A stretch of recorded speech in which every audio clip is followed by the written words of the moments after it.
Hi, I'm Flitter, I ain't afraid of no hiatus mouse, and a few summers ago I was sitting around trying to find something to watch on Netflix. I found Open Season, a film I had all but forgotten about at the time. And I think about this a lot, because when I was younger, Open Season was kind of a big deal. It seemed like just about everyone had seen it. My friends talked nostalgically about it, adults were always down to put it on. I don't think anybody ever thought it was a masterpiece, but it was pretty universally liked. It was popular enough to spawn 2 direct-to-DVD sequels and the dreaded Halloween special. Essentially, Open Season seemed like a classic of our time. And then after that, nobody thought about it again, ever. And so I'm always curious, what happened that turned this movie from, "Aw yeah, Open Season," to, "Oh yeah, Open Season"? Well, my suspicion is that this movie was just never as good as we all thought it was, but let's dive in anyway. So, to refresh your memory, since, let's be honest, none of us have thought about this movie in years, Open Season is a 2006 buddy comedy by everyone's favorite studio, Sony Pictures Animation. Okay, maybe that's not fair. I have some thoughts on Sony Pictures, and we'll get into that later. This film is, in fact, Sony Pictures' first CGI film. It stars Martin Lawrence as Boog, a grizzly bear who's been raised in captivity his whole life, and Ashton Kutcher as Elliot, a deer that Boog rescues from a hunter, and boy is that name a blast from the past. Maybe Kutcher is a respectable actor and human these days, I don't know, but the only thing I ever think about when I hear that name is watching Punk'd when I was 5. Other names on the cast list that you might be familiar with are Jon Favreau, Jane Krakowski, and Patrick Warburton, yeah. So, Boog is a bear that lives like a show dog, performing for tourists by day and eating junk in the garage by night. One day, he finds Elliot tied to the hood of a hunter's truck. He frees him, after some persuading, which makes the hunter who caught him, Shaw, very angry. This all takes place a few days before the titular Open Season, so Shaw isn't supposed to be hunting yet and is getting lectured by the sheriff man about it. You would think maybe they'd take his license for that, but it's whatever. Shenanigans ensue when Elliot sticks around to bother Boog instead of returning to the wild. Wait, shouldn't Elliot be an herbivore? This culminates with a massive misunderstanding that convinces Sheriff Man and Boog's caretaker Beth that Boog should be released to the wild. Never mind the fact that he's a captive raised animal and has no idea how to survive on his own. The longer you wait, the harder it's gonna be for him to adapt. You can reference it, but that doesn't make it any less nonsensical. Don't even worry about it. Also, it's days before people are legally allowed to shoot him dead, and there's a hunter with a vendetta against him. It's fine. He's gonna be fine. You needed to get out. You should thank me. Thank you. You're welcome. So, we have our main character, a massive carnivore who's lived nothing but a pampered existence performing, being forcefully removed from his happy life and shoved out into the wild because of his hoofed companion, with whom he would normally have a predatory relationship, but as he was raised in captivity, no such thing exists. You know what, that's probably just a coincidence. Lots of movies have tranquilizer darts that look exactly like that. The first thing I noticed when I was watching this movie again is that, like most Sony Pictures films, the animation is pretty nice. It seems like most CG films, especially recently, go for this really weird style where they render the background as realistically as possible, but the characters are still really cartoony. They even render the hair realistically, right next to the anime eyes. It's really jarring, and frankly, I hate it. I don't understand the desire for realistic animation in movies. Why make it animated at all? This is why I hate that we don't do 2D in Hollywood anymore. CG films rarely take advantage of animation as a medium. Makes me kind of mad, honestly. For all the issues that we may have with Sony Pictures, this has never really been a problem of theirs. Their backgrounds are always stylized in a fun way, and things move like they're cartoons, because they are. I hear Hotel Transylvania praised for this the most, but you can really see it in all their films to varying degrees. Yes, even that one. So while I am sort of surprised that the writing of this came from the studio that made this, I'm not surprised the animation did. So, everything I just said about Sony Pictures as a whole applies here. This film uses 2D backgrounds sometimes, and I like how those look a lot. Boog's design is fun, and I appreciate the texture of Elliot's fur. And, full disclosure, I love the small town pine forest aesthetic, so obviously I was gonna like how this film looks. I really like Boog trembling in rage here. Not sure why, it's just some nice expressive animation, I guess. So, the characters in this movie are all there. You never really get to know any of them well enough to be able to understand their motivations past the most surface level goals, nor do you ever really get a sense of their personalities to where you can predict or even understand their reactions to things. Boog's performance is kind of underwhelming on the whole. He always seems too quiet, and I think I would feel that way if he was in any other movie, but it's especially noticeable when he's next to Kutcher Buck, Warburton Buck, and this guy. I really can't tell you much about this bear. Is he cool and laid back? Sometimes. Is he high-strung and excitable? When it serves the plot. What does he want? He wants a stuffed animal and he wants his human, but you never really feel as though he's desperate to get home, like he's struggling to survive on his own. You know he wants to get home because he tells you, repeatedly. Elliot is similar. He bounces back and forth between having some level of intelligence and self-awareness to being a complete and utter dunce. Although I will say, Ashton Kutcher wasn't nearly as terrible at this as I immediately assumed he would be. Maybe that's my bad. So Boog and Elliot get loaded onto a helicopter and taken to the wild. Wild? Whoa! There's this really prolonged saying goodbye to Boog and it's sad scene, and it's supposed to be quite emotional. But the problem is we've known these characters for 20 minutes at this point, and they really haven't done all that much. I'm not saying it's impossible to build a connection with a character in 20 minutes, or that you can't feel sad for a character in 20 minutes. But I am saying that your ability to feel for these characters is probably still somewhat limited. Especially considering these are the characters we're talking about. They're more caricatures sometimes than anything.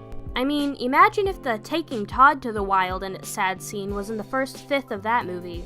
And yeah, I know the two scenes aren't 100% equivocal in their purpose, the point stands, this feels unearned. All that said, this scene looks nice, so I really didn't mind that much. Boog and Elliot wake up on a hill and realize what's happened. Boog obviously isn't a fan of this development, so eventually he gets Elliot to lead him back to town. As they travel through the forest, they meet loads of other wild animals and get bullied by almost all of them. They meet this squirrel called McSquizzy, who's basically the raccoon from Brother Bear 2. That's a coincidence. There are these beavers who are building a dam, which matters later. There's Giselle, a doe who Elliot likes. And all the other deer, led by this one buck called Ian, who definitely juices. Look at that, his eyes are red. Ian and the other deer insult Elliot and Boog, and the insults are intentionally written to be bad, but even so, they sort of cause me pain. You two are perfect for each other. You're a loser, and you're a loser. That hurt my stomach. Listen, probably nobody else cares about this, but it seems like most media gets the size of bears very wrong, and it bothers me. Has anyone who makes movies ever seen a bear? Bears are huge! A full-grown male grizzly on his hind legs would tower over a deer. So then later, Boog learns that Elliot got kicked out of his herd, which makes Boog hate him slightly less. They have a little bonding moment over that. Someone once told me that stars are kings of the past. Boog says that once they get back to town, Elliot can live with him in the garage, and I'm sure he definitely won't go back on that promise later. So we just talked about a fair amount of new characters, and there's one thing that they all have in common, which is that they all suck. They're all pretty much the worst, junk, horrible people, and I'm not really sure why we're supposed to like them and not want them to die later. They don't even look that cute. Giselle looks like a Bratz doll. I was surprised by what non-characters they all are in this movie, because most of them have actual roles in the sequels. Even Mr. Weenie was a major player in the second movie, and I haven't even mentioned him yet, because he's this movie's lowercase c plot, and the most notable thing about it is I really have nothing to say. Most of the animals have a gimmick, and the only humorous thing about most of them is how unfunny they manage to be. The skunks are valley girls, McSquizzy is Scottish, this porcupine is really lonely, and he's blue, which I never really understood. Is this a weird Sonic reference? Ian is a meathead, and additionally, Warburton's performance here is exactly the same as it was in Kim Possible, not that there's anything wrong with that. These rabbits are constantly traumatized, I guess? Ha ha ha. I like the beaver, he's cool, but I've got my eye on you, Favreau. And if there were any other animals, they were too unremarkable for me to make a note about, and thusly will not be mentioned. Let's talk Shaw. He kinda looks like the guy from Box Trolls. Do you see it? This man is insane, and I get that that's kind of the point, but wow. This movie really does not shy away from the fact that he wants to just straight up murder Boog and all the other animals.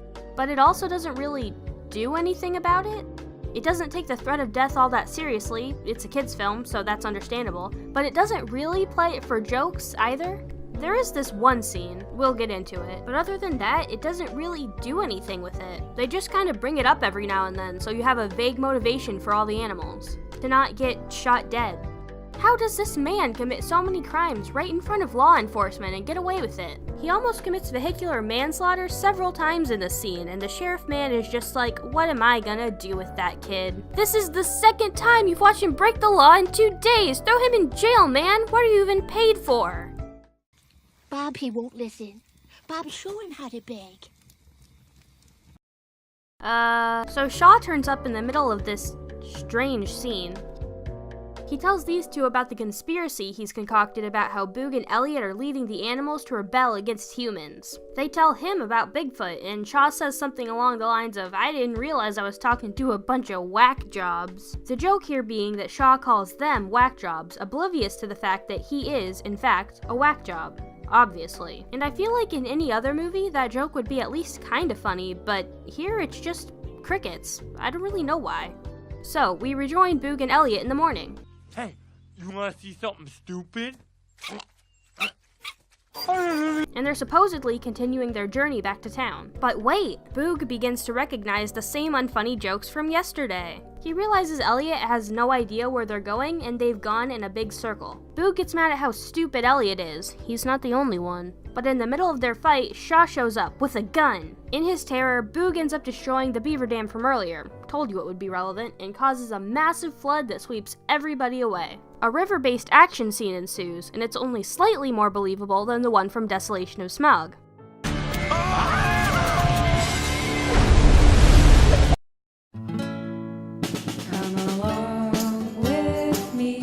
When it's over, the animals realize they've been swept into the part of the woods that the hunters are going to be in, just as open season is starting. It comes out that Elliot did know where they were going all along and was intentionally misleading Boog to spend more time with him so they could bond more. Boog yells at everyone and stomps off, and honestly, considering how most of these animals are still terrible, I don't blame him. And yes, before you say anything, this movie does have the obligatory pre-climax fight that all buddy movies seem required by law to have. We don't have to talk about it anymore though, or else we'll have spent more time on it than the movie did. Boog accidentally wanders into a horror movie. Shaw's cabin.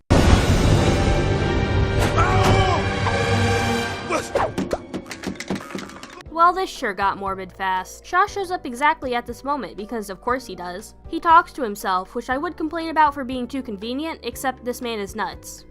And then I'm gonna take back what's mine, Elliot.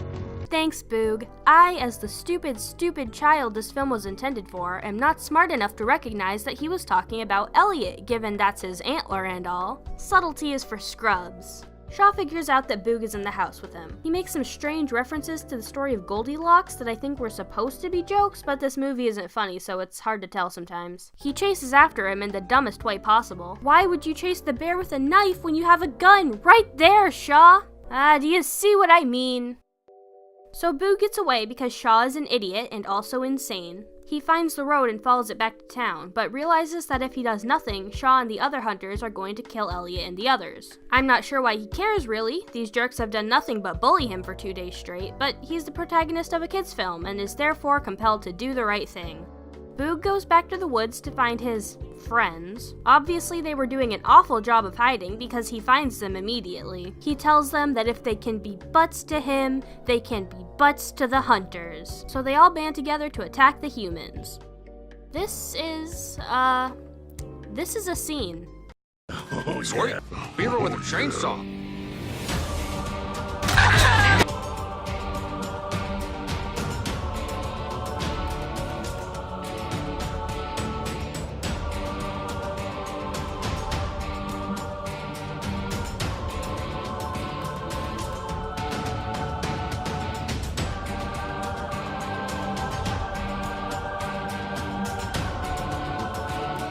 Also, Mr. Weenie is there.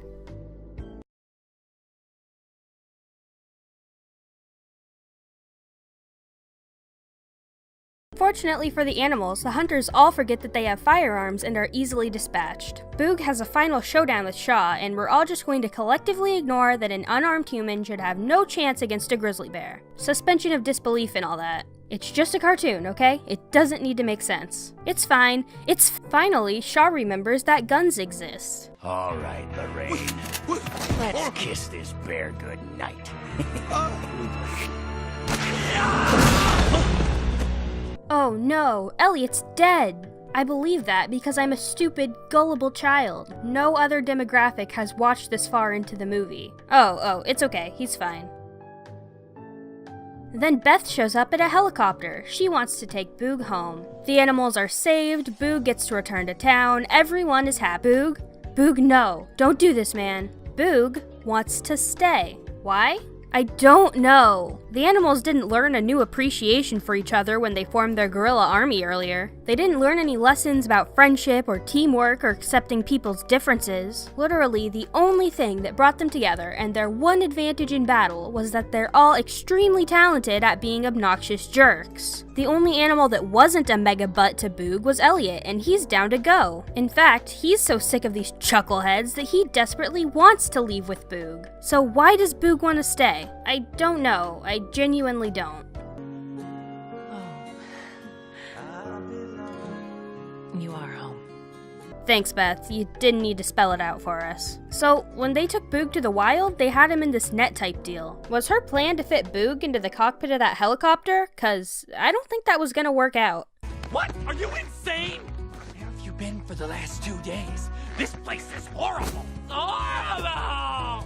Elliot is right. I guess I would say that the ending did have more of an emotional impact on me than the rest of the film, and I guess that's kind of what you want. The problem with that is that it's not because the ending is particularly moving, it's because it's the only scene in the movie that made me feel anything at all. I mean, other than, like, boredom, I guess. And I guess that's the problem with Open Season. This movie is dumb, in the sense that it lacks self-awareness, makes no commentary, and has no message. It's totally lacking in emotional depth, despite the fact that it does try. The characters are bland at best, and just one gimmick repeated over and over at worst. But here's the thing. That would be fine. Nobody is here to feel deeply for these characters. Nobody is here to see an intelligent deconstruction of genre tropes. All that would have just been icing on the cake. What this movie needed to be was funny.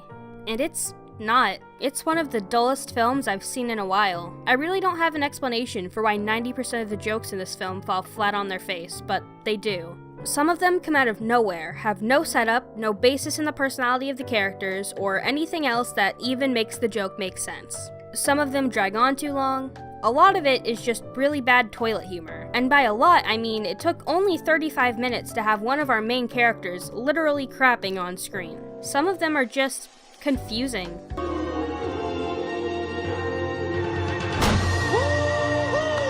And the crowd goes wild. What does that even mean in this context? Unfunny on purpose is still unfunny. Holy stampede! It's a stampede! It's just that someone was paid to write that line, you know? On top of all that, this movie is kind of condescending to its audience. It feels the need to spell everything out for you. And sometimes it feels like they didn't trust you to get real jokes, so they just replaced all the good ones in the script with literal crap. I went into this movie as optimistic as I possibly could. I wanted to see the same thing I saw as a child here, to recognize the aspects that charmed me and my friends. But I just can't find it. Several times while watching this film the other day, I caught myself trying to play my phone because of how bored I was. I'm left only to assume that the reason I and so many other children liked this movie was the overabundance of toilet humor, and I am baffled as to how any adults tolerated this. Let me make it clear, this film isn't offensively bad. I've certainly seen much worse in terms of humor, characters, story, and aesthetics, and you probably have too. This movie isn't terrible. It's really middle of the road, actually. But to me, that's almost worse. Bad films can be fun. If you're watching this type of video, you know what I mean. But mediocre films are just boring.